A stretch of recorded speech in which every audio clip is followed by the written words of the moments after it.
আসসালামু আলাইকুম ওরহমতুল্লাহি অবরাকাতুহু।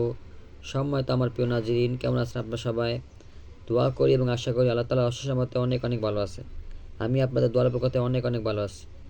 আজকে আমি আপনাদের জন্য খুবই খুবই মজারব একটি আমল নিয়ে হাজির হয়েছি। এক কথায় খুবই একটি বড় ধরনের একটি শক্তিশালী জিনকে হাজির করার আমল নিয়ে হাজির হয়েছি। আপনারা এই আমলের মাধ্যমে শক্তিশালী জিনকে হাজির করতে পারবেন ইনশাআল্লাহ।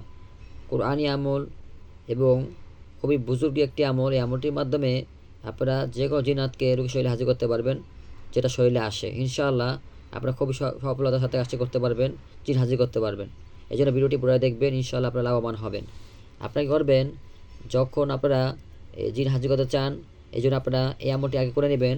এটাকে জাকাতের মাধ্যমে আমল করতে হবে। প্রথমত আপনারা জাকাত আদায় করে নেবেন। যে কোনো বৃহস্পতিবার থেকে আমল শুরু করবেন ঈশা নামাজের পর থেকে। যে কোনো বৃহস্পতিবার থেকে আমল শুরু করবেন ঈশা নামাজের পর থেকে। প্রথমে আপনারা 3 বার ইস্তেগফার পড়বেন এবং 11 বার দুরূদ ইব্রাহিম পড়বেন। 3 বার ইস্তেগফার পড়বেন, 11 বার দুরূদ শরীফ পড়বেন। ঈশা নামাজের পরে আমলটি শুরু করবেন। প্রথমে আপনারা 3 বার ইস্তেগফার এবং দুরূদ শরীফ পড়ে 11 বার দুরূদ ইব্রাহিম পড়ে তারপর আপনারা আয়াতুল কুরসি পড়বেন 3 বার এবং সূরা রহমানের 33, 34, 35, 36 এই আয়াতগুলো পড়বেন 7 বার। হ্যাঁ, এগুলো আপনাদের শেষ এবং শেষে আবার 11 বার দুরূদ ইব্রাহিম পড়বেন। আপনাদের আমল শেষ। এভাবেই আপনারা একদিন আমল শেষ। এইভাবেই আপনারা 41 দিন আমল করবেন। ইনশাআল্লাহ আপনাদের শক্তিশালী এই জায়গাটা দেওয়া হয়ে যাবে, আমলটি করা হয়ে যাবে। তখন আপনারা কী করবেন, শুধুমাত্র যখন আপনারা রোগীর শরীরে জিন হাজির করতে চান, জিনাত হাজির করতে চান, তখন শুধুমাত্র হুকুম লাগাবেন যে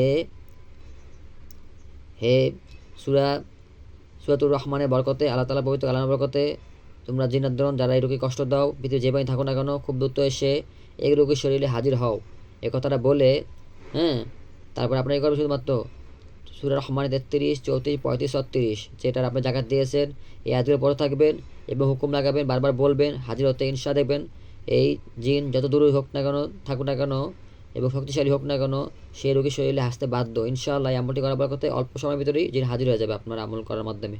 ইনশাআল্লাহ আমলটি করে দেখুন, ওই মোজারব আমল, বুজুর্গের আমল, এই আমল দ্বারা কোনো মিস হয় না। আপনারা কাজ করে দেখুন, ফায়দা পাবেন। বুঝতে সমস্যা হলে কমেন্ট করবেন। আসসালামু আলাইকুম ওয়া রাহমাতুল্লাহি ওয়া বারাকাতুহু।